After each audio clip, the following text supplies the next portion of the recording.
Welcome back to Lupus Has No Face, the podcast where we talk about real life, real struggle, and the power behind living with lupus and beyond. I'm your host, Savannah Burks, and today's conversation is way overdue. We'll be talking about something that's so very dear to our hearts, but what we little understand: nonprofits. Yes, you heard me, nonprofits. What is a nonprofit? How do we know who's genuine? And what does this mean for us in the lupus community? We are joined here today with my sister, Miss Dr. Gurrola is in the building today. She will be coming with both knowledge and heart in this space, okay? So get your ear pods, get comfortable, and let's dive into it. Hello! Good evening. You got me again. Aren't you lucky? I mean, you are so beautiful and so important. I mean, you may be here a couple times. That's what happens when you are a very important Maybe person. to you, I can't say that everybody feels that way, but we don't care tonight. We don't. Perception is reality, right? So, tell us, before we dive into all of this, tell us, you are in the beautiful where and enjoying the beautiful what? I'm in Tampa. I'm in Tampa at a leadership conference. I arrived today and I'll be here for a week.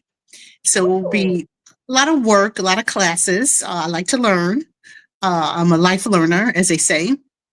But it is a sorority thing down here and frat thing down here in Tampa. See, you see why I love having you, because you stay up to date on education, okay? Just want to let the people know. We gotta give you kudos when kudos is due. What we'll be talking about today, what is important in the lupus community when it comes to nonprofits, right? So there's absolutely nowhere to start but just to start educating them. So I'm going to kind of like pivot a little bit. I chose you today to talk about this subject because you are well overqualified to talk about this due to all the education that you have. Did you say overqualified, Savannah? Overqualified. You know how they say overqualified when they don't want to pay you the right dollars. You was looking at that transcript. That transcript was very impressive, but I wasn't surprised. Because what are you doing now? Learning. What am I learning now? I said, because what are you doing now? You're learning. You're being educated on something. I'm learning something that I already know from my doctorate program, but to rise up in the organization, you need to get credentials and certifications in things like leadership, organizational change, conflict resolution, those type of things. So although I feel I'm well versed in that, I have to go through the chain for this organization that I'm attached to today. Well, I wish you all well. Get some rest while you are doing your thing. So we're going to start with, for people that may not know what exactly is a nonprofit organization, how does it work or compare to a for-profit. So we want to know what it is and what's the difference. Well, a nonprofit or not-for-profit, however you want to say it, is the same thing. Organization is one that is created based on a need. So it could be a social need, it can be a health need, it could be a cause. So whatever cause you're working for, health literacy, lupus, homeless children, whatever the cause is, that organization then will set up as a not-for-profit. And the only difference between the not-for-profit and the profit is the tax code or the tax status. Gotcha. So with that being said, are you affiliated with any other nonprofits?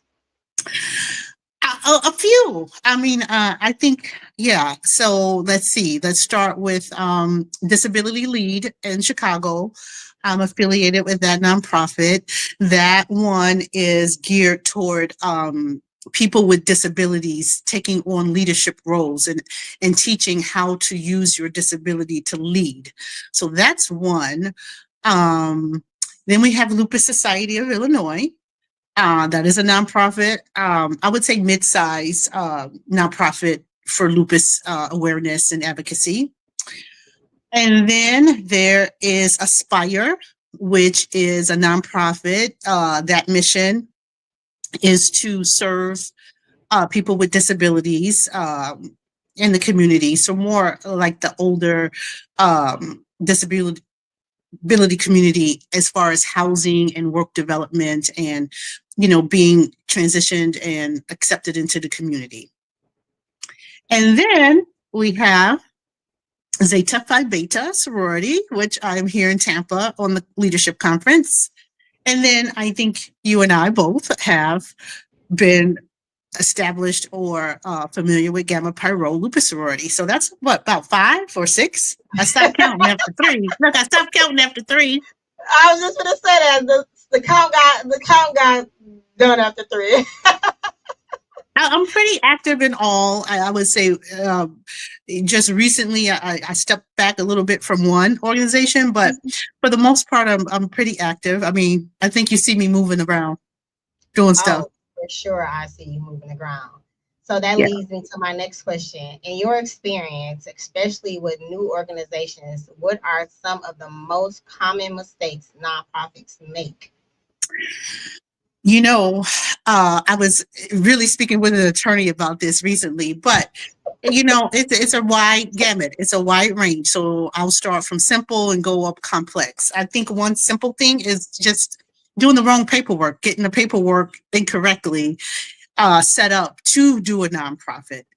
Another common mistake, I think, is not paying enough attention to your mission and your vision and making sure that's aligned. So for people who don't know the difference, the mission is what you wish to accomplish, and the vision is going to be how you expect to get there, how to move from A to B. Another one is leadership. We need to, because people have degrees and experience, we still need to thoroughly check them out. And I see lots of mistakes with board, either nonprofits not having sufficient board members or not being able to vet them, not diversifying them. And then a big one I see is financial mismanagement. And so those are some common ones I've seen, and some of them I've had experience with. But yeah. And one that is like really, really kind of, it can hurt the business is not utilizing your talents and resources that you already have within your network, within your people, within that organization. So misaligning roles. So what I mean by that, because someone has the role of an accountant or the role of a CFO, they may not be the best fit for the role, even though they have that title. Title and position does not equal being able to do the role. But likewise, you have people, most leaders, believe it or not, most leaders hold no official title or position. It's in their relationship with other people. It's in the way they motivate and inspire other people that they are leadership. It's not that they are the vice president or the president or the CFO or the COO or any other 3-letter initial that you have in businesses. I can attest to that. I've seen a lot of that. Yeah, I'm just gonna keep like that. I've seen a lot of that. So just to kind of like generalize, touch on some, but not point each one out. If you are truly making a mistake, can it easily be corrected? And would you be at fault for something that you didn't know? I would say a lot of smaller startup nonprofits might make some mistakes, some glitches along the way because they're new, right? And they're learning. So some mistakes are, just minor and can be easily smoothed over. But then we have mistakes that are more egregious and require some ownership and some repair. And what does that look like, for an example? So I would just say, I'm just going to give you some general nonprofits that have struggled in the past, right? Feed the Children, Wounded Warriors Project, Angel Food Ministries, Coleman, the breast cancer nonprofit, even Shriners Hospital, Relief Aids in other countries. So these are all nonprofits, and they may make a error in judgment. They may make an error in having a person whose interest lies with self versus community. And so when you have people like that on board, they reap benefits and rewards that they should not be entitled to. That can be expenses, that could be cars, that could be monetary, that can be using the organization's funds as their own private piggy bank. And those are some of the huge ones. And all those businesses that I just mentioned, they all had some financial mismanagement. And so, but they're all still in business because they handled that the right way. And usually that is by R's. Okay, the first one is responsibility. If your accountant or your CFO ran off with millions or thousands, that's not something you hide. Okay, that's something when you become aware, you have to be transparent with that. And you have to, rectify that with the public, with the stakeholders, with the donors, with the people that get support from this type of organization. And so a lot of that is taking that ownership. You know what? We became aware of this, and, we're sorry it happened. And these are our steps going forward. And so usually after that, accepting the responsibility, they may go into a phase of restoring the faith and the trust, right, of all these people that believed in this mission and in this vision and have donated to this place, right? And so usually with that restoral, they'll have some meetings, they may bring in a consultant, they may offer some in-services or education to their staff to kind of like prevent this from happening again, or they may talk about some beefed up security measures or background checks or something along those lines, right? Then what you'll see is shifting of key people. You're going to see some organizational change, right? You're going to get probably some new leadership, or definitely a new CFO, right? That you're not going to keep the same one that ran off with millions, right? Sure. But this is going to happen in phases and steps. This is not going to be overnight thing. That's really, these type of transitions take months. They're building for months. And like I said, all those places I mentioned are still strong today, still have donor support, still have their service in the communities. It's because they were able to restore and restore that trust and faith, and retain their donors by being transparent and taking responsibility. And when we don't do that and we just go shift to say, oh, well, we'll just fire that guy and get a new guy. You can do it. I mean, businesses do it every day, but that's not the best way. And so for people in particular in the lupus community, we have a lot of nonprofits. It seems like every time I'm on Facebook, I see something new, and in a way that's good, because it's serving a need. We have a lot of online support groups. We have a lot of, social groups. We have sororities out there. We have, small apparel stores out there that are set up as nonprofits versus profit. So you don't really know, okay, they sell these t-shirts and sell this gear, but okay, what goes into the community? You don't know. So I caution people in the lupus community just to really pay attention. If some organization or business has just, been amiss or been absent or, have slowed down, look into why that is. I would say for every bad one, you might have 5 good ones. So it's not to turn a negative eye, because we need the support, but we need the support the right way from the right people. Absolutely. And that is very well said, because people don't know what to look for and they don't know how things should go. And like you said, it's a difference between restoring, repairing, and accepting responsibility, because that's just going into the world to say, listen, we made a mistake that we wasn't aware of, but these are the steps that we're taking to move forward, X, Y, and Z, versus firing that person, sweeping things underneath the rug, and so on and so forth.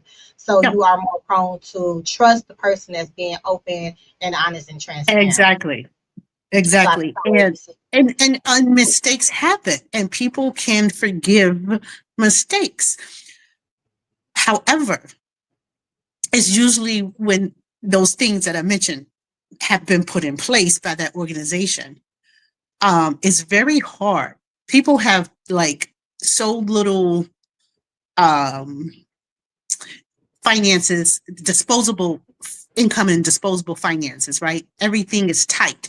So they really make choices on where they're donating, who is it for, where is it going. And people, I don't know why, but people think I'm this great fundraiser. And it's really not that I'm a great fundraiser. It is because I've built great relationships with people.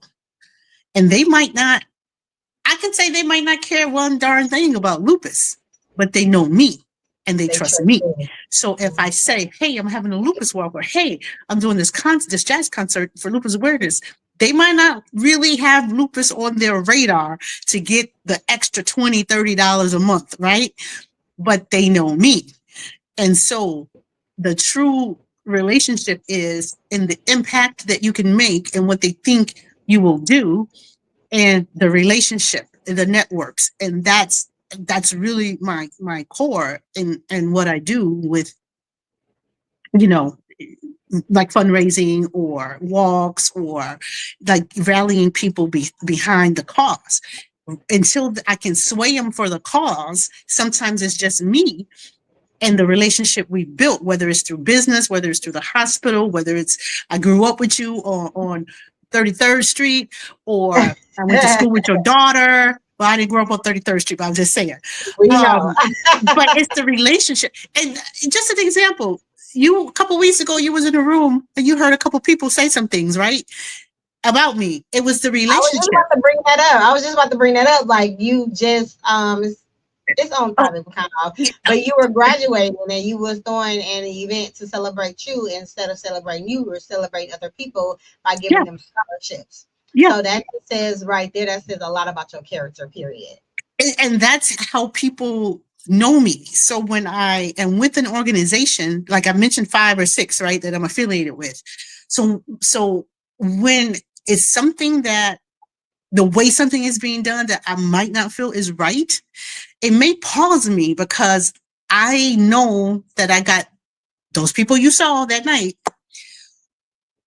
And if I say, hey, I need to raise $3,000 for XYZ, I want them to be able to trust that and know what I'm doing with that, and that they're going to see those reaps and rewards within the community or in the lupus community or at the walk or giving scholarships or whatever I'm doing.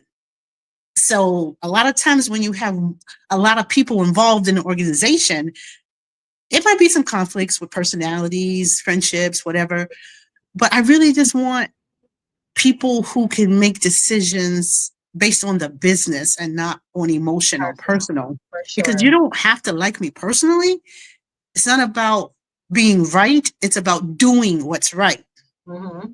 So I think a lot of organizations, smaller ones, haven't grasped that. I don't see that because it's too personal, because a lot of the boards are families, cousins, in-laws, my cousin's sister's baby mama's son. Your board members. Really hold them responsible and accountable for the things. That's not how a nonprofit board should be made up. The nonprofit board should be made up of a variety of people from different sectors, from different areas. They should be diverse in age, race, backgrounds as it relates to their profession, or even if it's a stay-at-home mom, because all those different perspectives can bring fresh ideas and new way of doing things to the table. If you have all nurses or all factory workers or all accountants sitting on your board, or the mother, the father, the brother, and the sister, then when it comes time to make decisions, you're basing them on personal and emotions. You're not basing them on business. And that's what I see. And that's what I have a problem with. So you guys, if you are watching this, make sure you take some tips, and I'm sure we're going to be dropping some links in there for you guys can have some tips, right, to go look and see if your nonprofit is running correctly. And again, we don't want, new startups are gonna make mistakes, right? They're gonna make mistakes for sure. And we're gonna misjudge people because we went to school with this girl or this man and we trust them, so we got them leading our organization, and they fingers got sticky because they started thinking about self instead of the community. That's a mishap. It's unfortunate. Okay, so if we move from that place and go to this and have the same problem, then it's time to change something. It's time to change some policies and procedure. It's time to maybe consider a consultant, or it's probably time to listen to someone who has the knowledge that is not in a quote unquote leadership role. I'm not in a leadership role in a lot of things. Some things I am, but some things I'm not. But you have to look at who's bringing you the information. You have to look at, okay, how do they fit into what you whether it's the lupus community or whether it's baking cakes, whatever it is. If Betty Crocker is coming to you, Savannah, to say, hey, you selling cakes and I got the perfect recipe for you. And then Joe, who's a mechanic, comes in and say, hey, Savannah, I got the perfect cake recipe for you. It's my grandmother's recipe. So you're going to look at, okay, I got Betty Crocker, who's well-known, national company, right? Great sales, right? For sure. Joe, he's nice, okay? He look all right, but I don't know his grandmother. I don't know him, and I don't know how long she's been making these cakes, right? So you're going to make the business decision probably to go with Betty Crocker and her new cake recipe, is what I think. It only makes sense. But say you didn't like Betty's hair that day, or her earrings that day, or she, questioned you and you didn't like it. So you can be, I'm gonna go with Joe and his recipe because that's a person. You're basing that on personal and emotion. You cannot do that in business. You need to take that cake recipe and go out there and make the best cakes, and and leave personal. That's true. And so you have to get with like-minded people that can do that. And you For don't sure. want the people that'll tell you, oh, you're bored, and say, well, Savannah, I don't want to get in the middle of Betty Crockett and Joe. There is no middle when you're doing business. It's either right or it's wrong. For sure. It is not the person. It's not the person's wrong or right. You just need to do what is right. So if Betty Crocker is well known and has a track record in this area, go with that. Forget about the personal, forget about all the other stuff. But people can't do that. They when you're mixed up with friends and family, it's really hard to have that objectivity. And that's a big mistake I see in a few nonprofits. Not a lot, but it happens in financial mismanagement. You can say that Yeah. for everything. And I do have some links for your guy to drop for people. They should check out organizations in the lupus community or outside. This could be anything. charitycheck101.org. So that's charitycheck101.org. You can go on that website. You can pop in that charity. And it'll give you some information. It's not going to give you everything, but that's a way to start. Charitywatch.org and guidestar.org. You may see things like tax filings. You may see things like assets. You may see things like the year, when they went into business. You could do further research to see who the board members are and kind of look at bios of them. I mean, people need to just pay a little bit more attention. For sure. Thank you so much for that. I do know that we talked a little bit about mission statement and vision statement. So the difference between a mission and a vision statement, why is a strong mission statement so important, and how does it shape what an organization actually does? So I'd rather people focus on a true mission statement versus a strong one, because you could have a strong one and it not be real. So I would say the whole thing of your mission statement is what's going to capture people and whether they feel you can accomplish that to make an impact. So you can have a simple vision statement that says your vision is that there is no more hunger in the world. It's just something simple. Okay. Or you can beef that up and make that mission statement more elaborate and add 2 or 3 more sentences to it. You want it to be something that is attainable and doable and that will have an impact, because that is truly how people gauge whether they can donate and support financially that cause. Is it something that can make an impact? Everything is not important to everybody. There is a hierarchy in this country about what people feel is important. Healthcare is one of them, but that's going to depend on who it is. So we've already talked about this a lot in our lupus community, is how we get very little radio time, TV time, commercial time. This is an illness that affects primarily women, 90% women. And out of that, majority of women of color, it could be brown, black, Asian, Latina. So is that going to capture folks versus let's say heart or dementia? Because look at the pool of people that affects. So that's going to come into play as to what type of impact. Is it an impact toward everyone? Is it an impact toward a select group? When it's an impact towards a select group, you're going to have limited funding. You're going to have limited sponsors and donors and people that donate to that. That's just the way it is. But that doesn't mean the mission statement wasn't strong. We just know that we're behind the 8 ball with this because of those demographics. For sure. Of lupus, right? For sure. Thank you so much for that.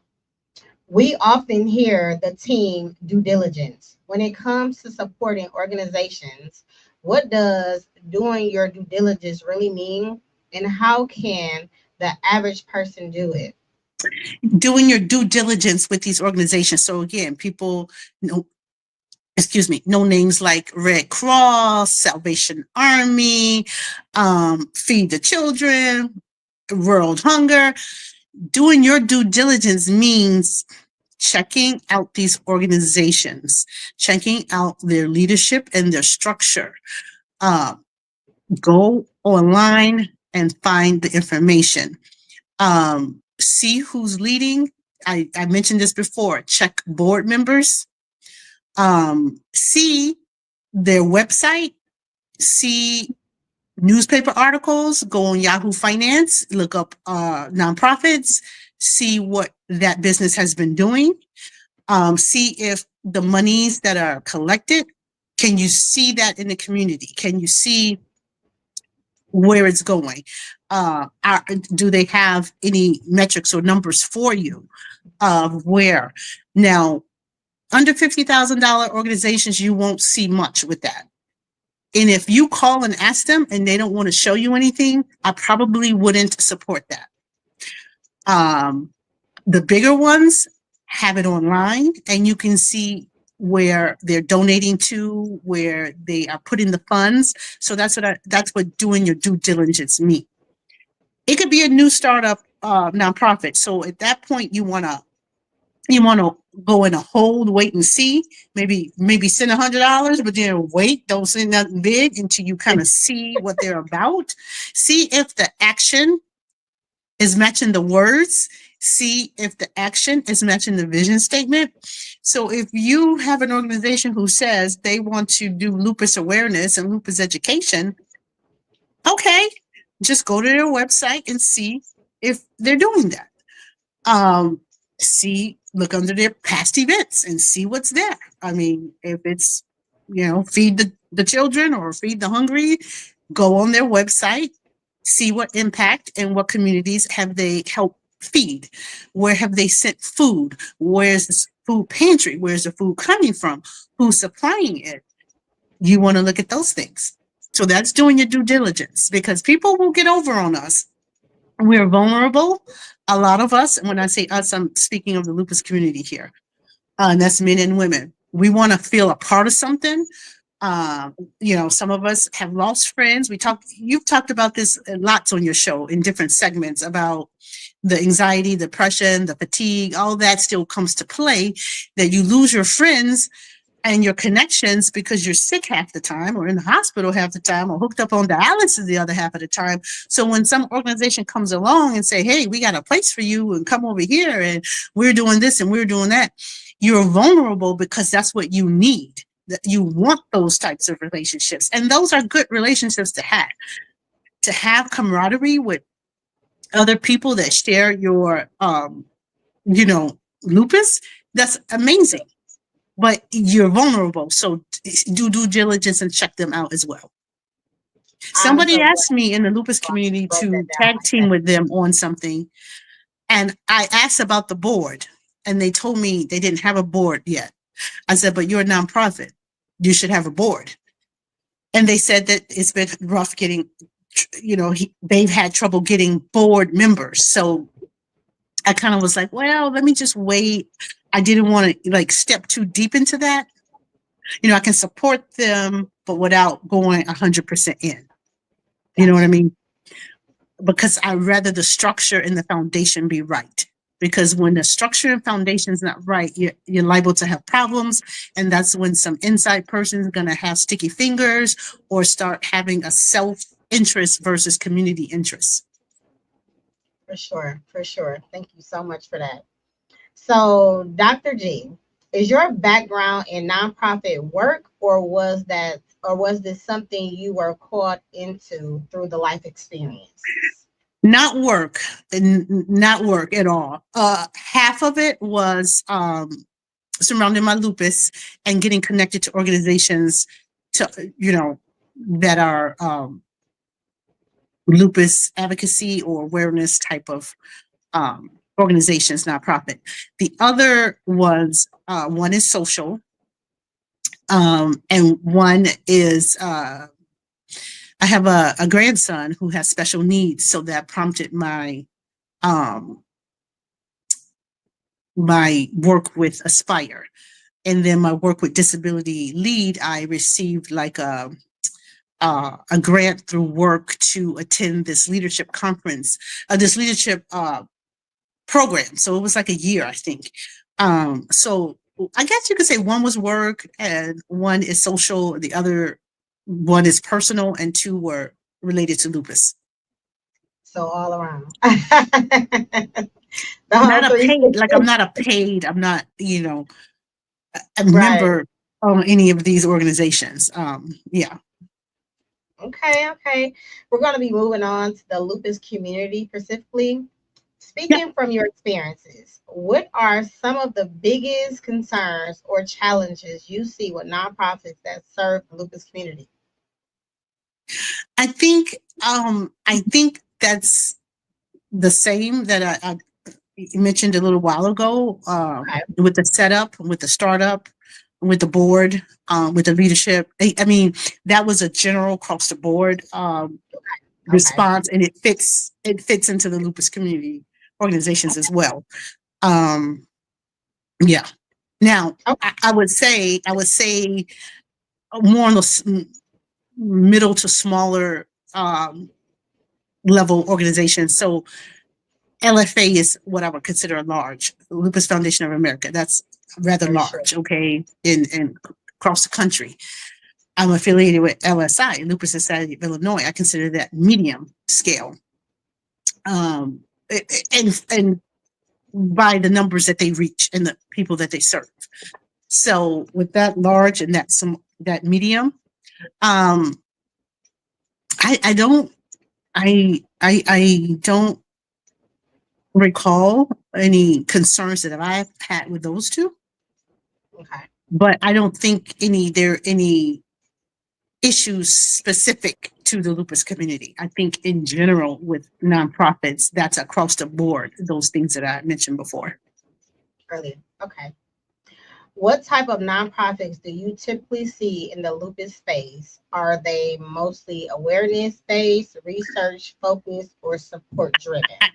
I see a lot of advocacy and awareness, education. So I see research, and that's a bigger company. And the smaller ones, I see more like support networks, like online support groups that then do other stuff. So what I mean by other stuff, they may extend that out to other autoimmune, or they may elevate that from support groups to doing certain charity events or certain drives, whether it's a blood drive or kidney drive or something kind of related into the lupus as well.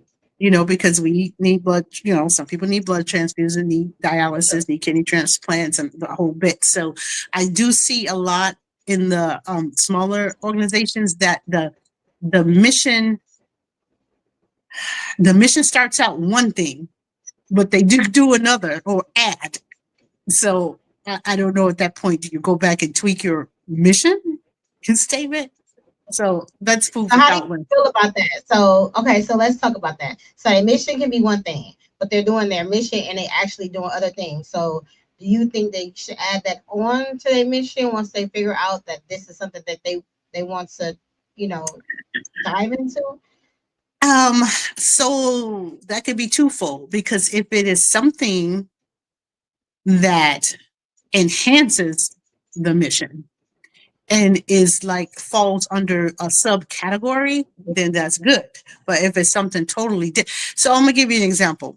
If your nonprofit is set up to do awareness and advocacy on lupus, but then somehow in that you are doing Toys for Tots. If those Toys for Tots are geared to lupus pediatric population or to children of lupus warriors, then that is a tie-in. But if you jump from that to go into doing something about something that's not related, then that's confusing to your donors and your sponsors and the people that hold you accountable, your stakeholders. So Absolutely. does that make sense? That makes great sense. So you can tie it in. For instance, you tie in, okay, your lupus has no face. So I think your mission is to bring awareness and advocate on lupus, right? But under that, you will talk about subtopics that highlight professional lupus warriors. You might have a subtopic or category to talk about health disparities or not even health disparities, but similarities between other common illnesses that plague the Black and Brown community. So you might do a series on lupus, MS, sickle cell, and talk about how they're related in a sense of symptoms. That's still raising awareness on lupus, but we've added in some other education. So that's not far off the mark. But if you all of a sudden now are talking about the stock market and the Fed rate and the housing market, that might confuse people. Unless you're tying it to wifey, women investing for financial independence, who happen to be 3 lupus warriors that flip real estate. So it depends, Savannah. So you see how that could go? Yes. You see what I mean? How it could start one way and end up somewhere else? That's right. But it could make sense, but then it could not make sense. It depends on how you line it up. Like the last time we spoke in this platform, it was the doctoral lupus warriors doctoral journey, right? So yes. You're saying, hey, we might have lupus, we might have this thing, but we still can accomplish, we still can strive for our dream, right? So that ties in. I get it. Now, if you go talk about the mountains, or talk about skiing in Colorado, then I would be a little concerned about you. So, you guys, when you are switching stuff up often your mission, you need to go revisit, okay? Because people are going to raise their eyebrows, especially if you're dealing with someone that's educated and that does their research. So you don't want to come looking like you don't got the things together. Oh my God, you're so fun. In your opinion, what's missing in the nonprofit space for people living with lupus? What's missing in the nonprofit space for people living with lupus is support on a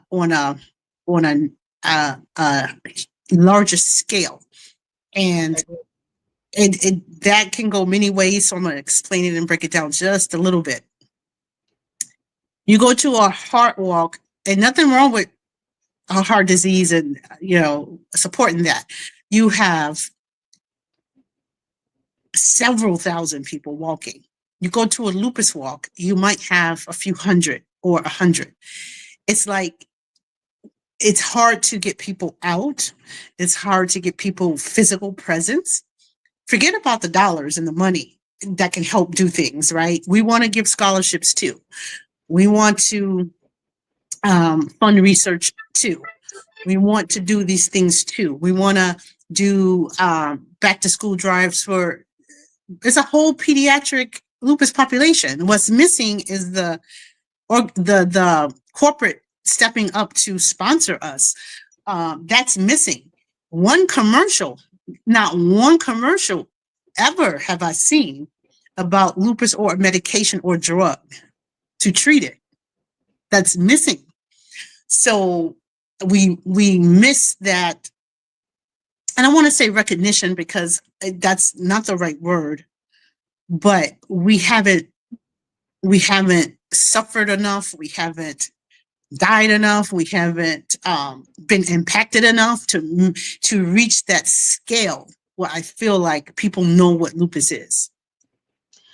I do have to agree with you. That is one of my goals, is to have one of the radio stations for Lupus Awareness Month, or to say something about lupus, because life is not fair, but lupus is affecting a lot of people. Like Yeah. lupus and cancer somewhat go hand in hand, and a lot of lupus warriors have other autoimmune diseases, and all those other immune diseases are recognized, but something is not connecting with the lupus and the people, the support. Like you said, something is not connecting. I don't know if they don't want to accept it because it's an invisible illness that you can't detect of us being sick. Like, I don't know what it is, but we are not getting. Well, you have to look at the population who gets it. Okay, so That is true. big money that comes to maybe Alzheimer's or heart disease, that could be legacy money. Families that have, or organizations and businesses that have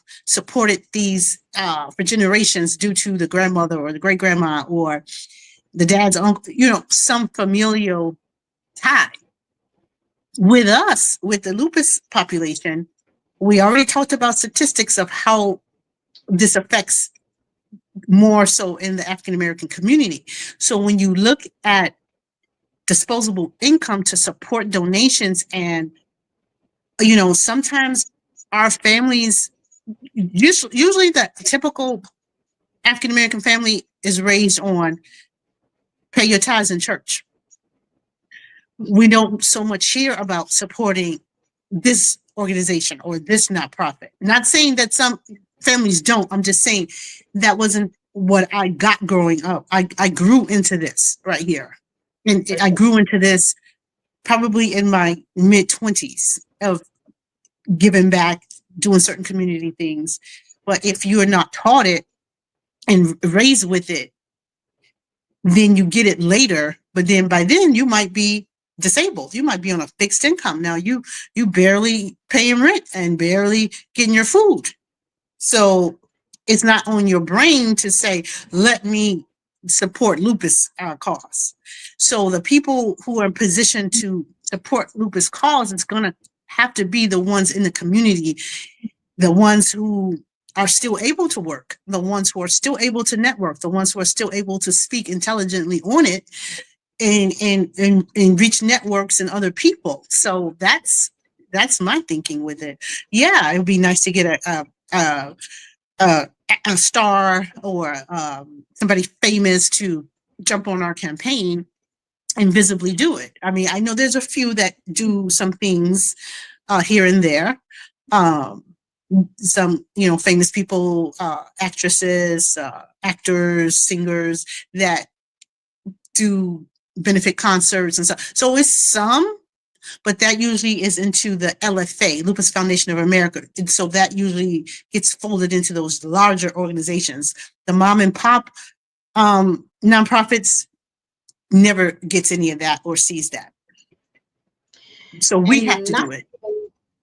Yes, and not to even spend too much time on that, because we can have a whole episode on this. But the thing is, like, for some odd reason, when someone talk about cancer versus lupus, it's totally in two different worlds. It's like, if someone get diagnosed with cancer, you want to do your research, you want to do this, you want to do that. But for someone to get diagnosed with lupus, you don't do no research. You go off of, oh, I've heard, or oh yeah, this friend of a friend had it, and you still don't know what it is to this day. So, like, Yeah. again, I don't know what is the disconnect when it comes to lupus, of why people are not educating themselves or don't want to know about it. And it's a lot of famous people that has lupus that are not as loud as the ones who has cancer, to bring awareness to lupus, if you ask me. A lot of it is the connection. Like, you care about what you're connected to.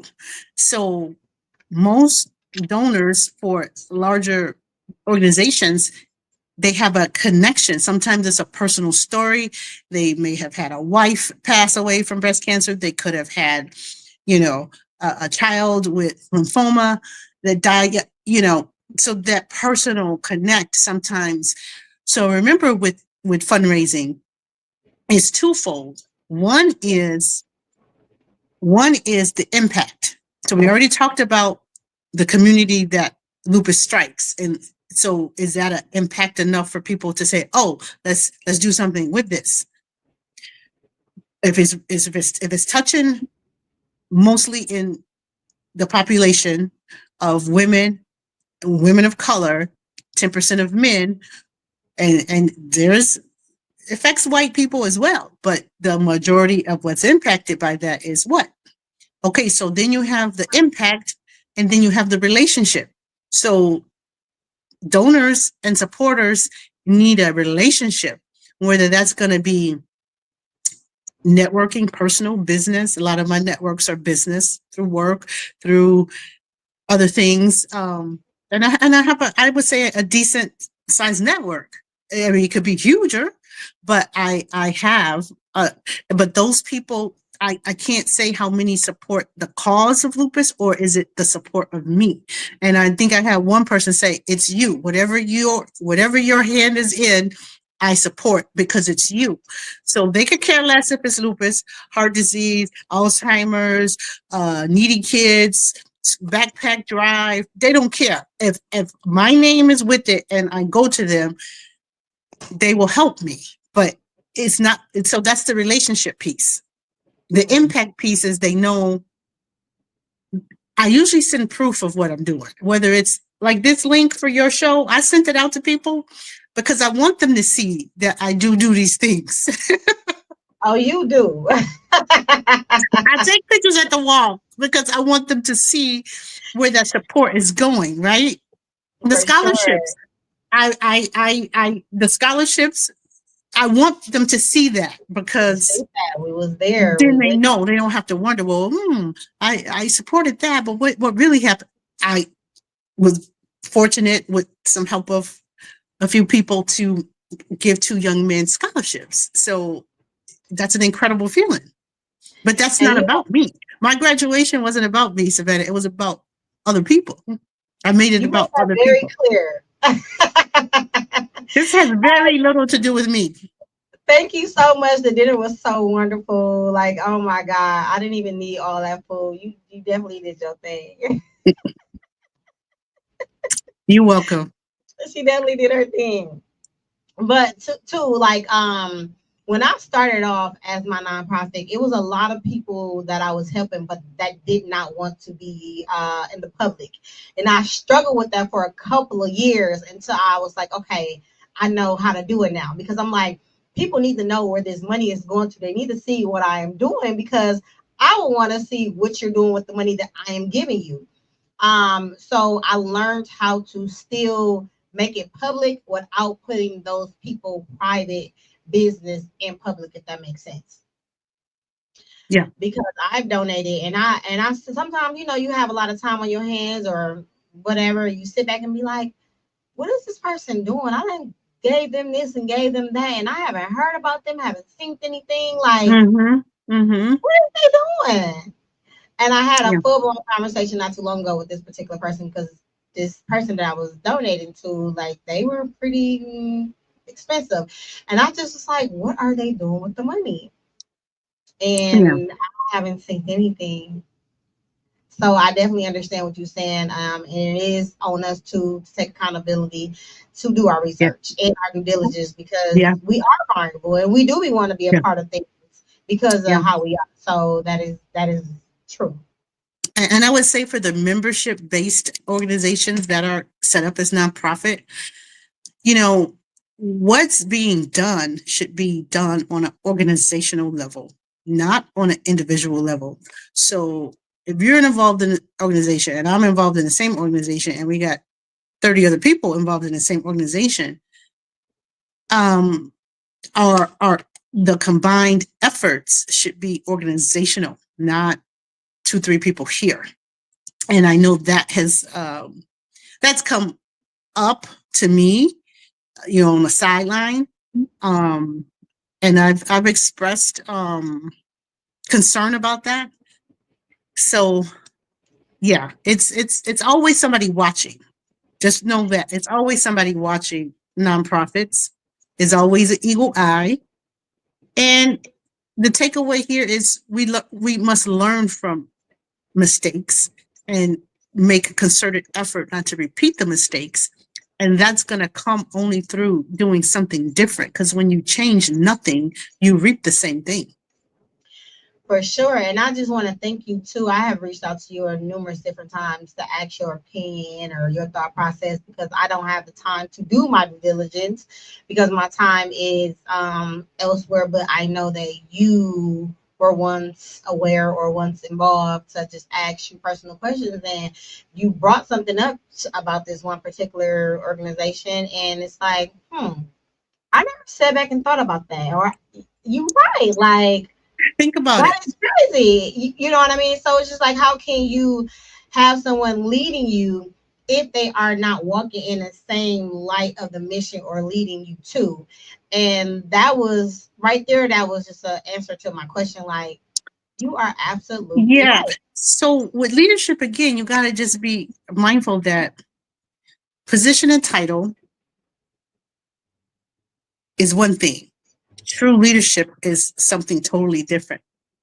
A smart organization is going to value and respect their key people. And the key people are going to be the ones that, if a stakeholder has to have a connection or an example of what you do, if you know you got 5 or 6 or 10 that will be a good example, then value those 10 people. Not saying that they're special or better than anybody else, but that's the voice of reason when people don't want to make decisions based on business. Then look at who it is.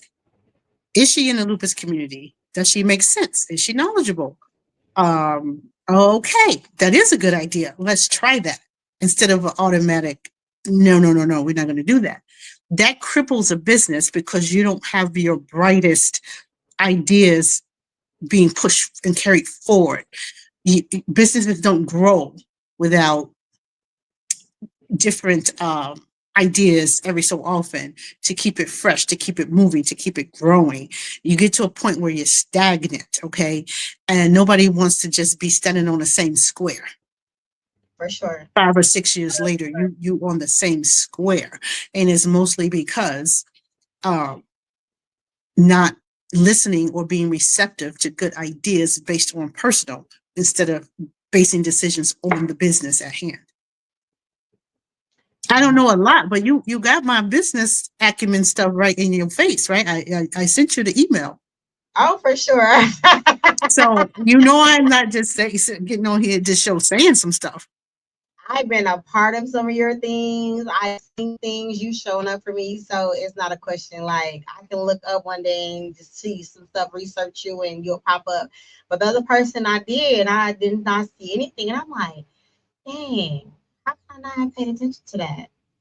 I was like, wow, okay, I got my answer. You got your answer. That doesn't make sense. I can't be led by someone that's not doing what they say they are supposed to be doing. So it's kind of like, That's all I'm trying to say. But we need people at all levels. We need back end people. We need front end people because you don't want everybody in front of your business. Everybody can't speak. Everybody, you got to have some people skills, right? That's not everybody's forte.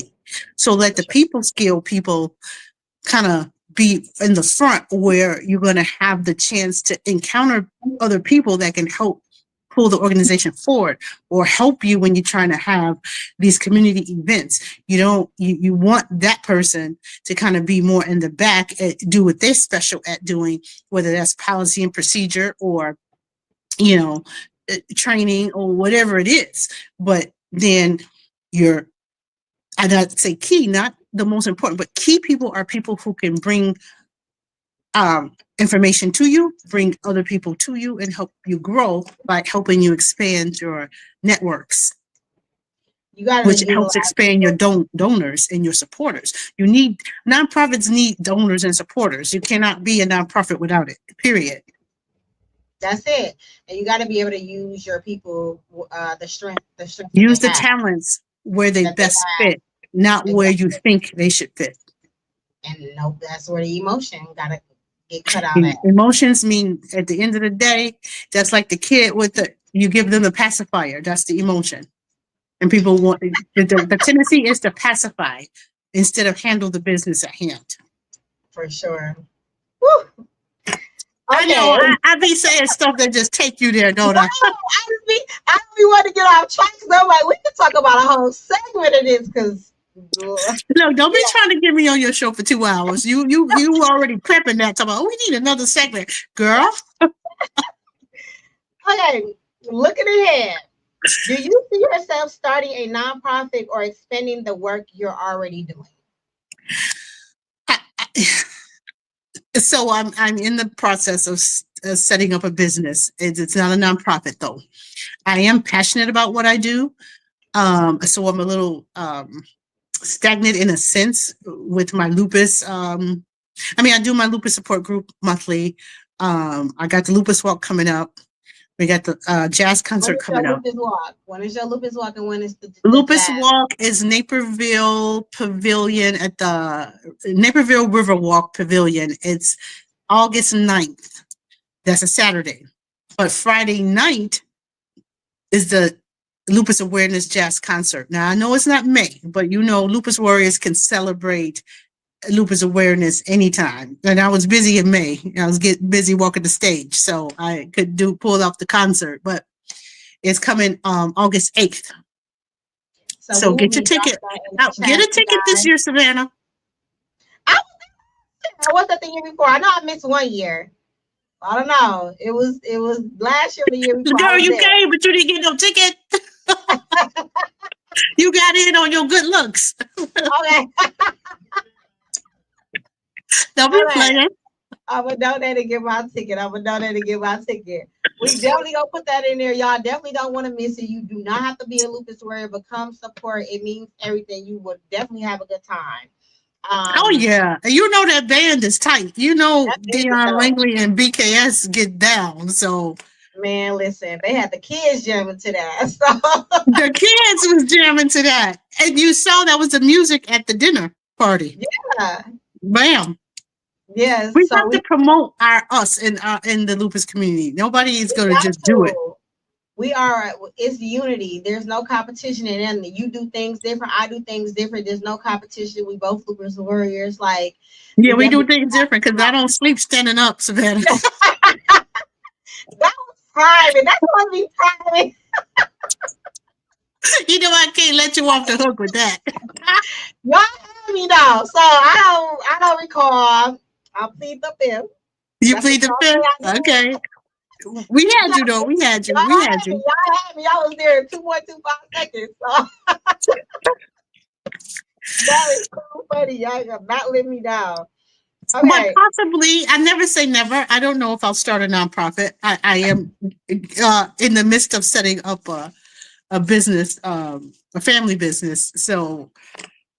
I know about that. So when you get everything up and rolling, I do want to know the exclusive of that. I just need a couple. I might have it by the end of the summer up and rolling. I mean, it's been. Well, you will be here to broadcast it. Girl, see, I told you was trying to get me back on the show. I said, you think you're special. You think you're special now.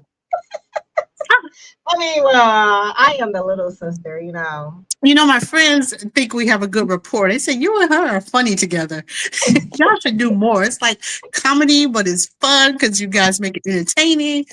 I mean, like, it's nothing but love.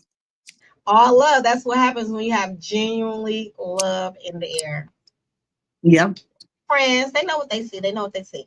So listen, if you are monitoring someone who wants to create a nonprofit for lupus or chronic illness, what's the first piece of advice you would give them? Well, I would first ask what is the motivation and what is the drive? Because do they have the chronic illness and they want to start this nonprofit, or they? Yes, they have it. Mm-hmm. Yes, I would tell them first before they started to take a year to build support and networks before starting, and that looks like this. People you may know, but you can just say, hey, I'm thinking about starting an organization for Crohn's disease. Let's just say that. And they might be, well, what's Crohn's? And so that conversation starts. So that person, I would say, few months, 6 months up, start putting that idea in heads, start introducing it to people, start discussing it before you actually get there. So then when you have your opening, your grand opening, then these people are not, well, what's this about? Well, what's this? Or what? Because they kind of didn't know something about it. Now that relationship has been built. Remember, I told you impact and relationship. That's the two things. Those are the two key things, right? So that person, I would advise them to work on their relationships first. And I'm not talking about their wife and girlfriend. I'm talking about people in the community. I'm talking about potential stakeholders, potential board members. It's not easy to get people to serve on these smaller lupus organizations boards. It's not easy because board members serve for a few reasons. One, they must be passionate about or have an interest in that topic. But two, a lot of them, want it on their resume. They want to show that they're giving back in some way. And those are good things, but we got to still do due diligence. And that's what I would recommend to that person, is to start building those networks ahead of time. Because I see too many businesses just that are lupus awareness, advocacy, small organizations. They don't have support. They have a walk. They might have 3, maybe 5 people show up. And it's not that that's a bad idea. It's because they didn't develop those relationships. For sure. So you guys, there will be tips in the comments below. She does have a lupus walk coming up in August 9th. The jazz concert will be August 8th. We will definitely put that in comments. If you are not able to attend, donations are greatly appreciated. You definitely can look her up to see where it's going. So before we leave, because I don't like this to go over an hour because your time is very important. Yeah, you got me. You got me today. You about 8 minutes over. See, you're lucky I'm not billing, because baby, that bill for 8 minutes. What is some takeaways? What is some takeaways of today? Girl, I've been giving you takeaways all night. I said, takeaway. Due diligence. Takeaway. Research your organization. Research the leadership. Research the board members. But if you're thinking of new startup, build your connections and network of people and supporters first. So you're not just there with this organization with nobody supporting you and knowing what you're doing. So those are 2 huge ones. And the last one would be this. We all make mistakes. Once, okay. 2 times, we need to change some things, because you're leading into a third and you want to have some new things in place. Not just new people, but new things, new policies, new procedures, have a seminar, bring in a consultant. Like, it's okay to invest that time to get it right. Don't be so in a rush to let's get moving, when let's get moving should have maybe happened 8 months ago on a slower progressive plan. That's how transitions are done. They're not done overnight. For sure. So you guys, make sure, if you don't know, you always can look for things, research things, ask someone who's already been in business forever. Do your research, do your due diligence is very, very important. It will save you a lot of time and money. Okay. Again, we do have a lupus walk coming up August 8th, 9th, and we have a jazz 9th. Okay. And then the jazz concert is August 8th.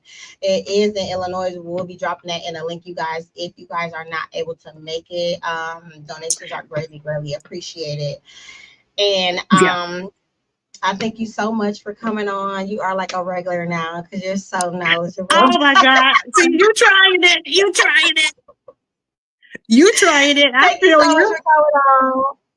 While you are in Tampa, and being educated and upscaling on a ladder in your Zeta Phi Beta lupus sorority. I said lupus sorority. So thank you so much for taking out the time for coming on to Lupus Has No Face podcast. Yeah, because I took off blue and white. I was all in my stuff. I said, let me change this. So You better not be having no blue and white on this purple even. And the frat was like, "Where you going?" So I said, "I have to get on a podcast." Like he said, "Well, what time is that?" I said, "Like an hour." "Oh, well, you got time? Stay down here." I said, "No, I need to go review my notes. I need to be That's ready." why you So was that's late. why I wasn't Yep. early. But I left. I got up and left. They said, "Well, you coming back after?" I was like, "No, because I got to prepare for my class tomorrow." Like I didn't read my homework. Oh, okay. Okay. These Okay. conferences ain't no You joke, always, baby. They the real deal. So it's like I want to be able to talk and make sense and snap it out.